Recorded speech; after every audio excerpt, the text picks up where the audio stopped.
বিশেষ এই কাঠের কারণেই আগুন লাগলেও তেমন ক্ষতি হয় না জাপানে। কাঠ পুড়লে ছাই হয়ে যায়, এটাই প্রকৃতির চিরচরিত নিয়ম। কিন্তু ধ্বংসকারী এই আগুনকেই যখন রক্ষাকর্তা হিসেবে ব্যবহার করা হয়, তখন তা এক অবিশ্বাস্য বর্মে পরিণত হয়।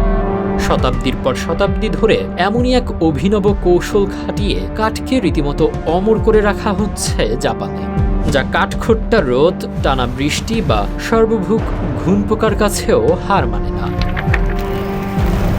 জাপানে কাঠকে আগুনের হাত থেকে বাঁচাতে খোদ আগুনকেই কাজে লাগানোর এই পদ্ধতিকে বলা হয় ইয়াকিসুগি। মূলত জাপানি সিডারের মতো নরম কাঠ 2 থেকে 5 মিনিট পুড়িয়ে এর উপরে কার্বনের শক্ত স্তর তৈরি করা হয়। এই কার্বন স্তর তাপ নিরোধক হিসেবে কাজ করে ভেতরের কাঠকে সুরক্ষিত রাখে, তাই নতুন করে সহজে আগুন ছড়াতে পারে না।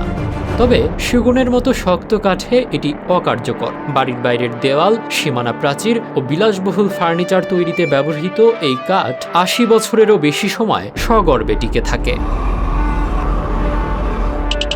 আমাদের ভিডিওগুলো বাগেরহাট থেকে দেখছেন রাব্বি, সিঙ্গাপুর থেকে দেখছেন সাজেদুল, সোয়াইব দেখছেন কিশোরগঞ্জ থেকে, সজীব দেখছেন কাতার থেকে এবং রংপুর থেকে দেখছেন জুবায়ের আল হাদি। আপনি কোথা থেকে দেখছেন তা জানিয়ে দিন কমেন্ট বক্সে।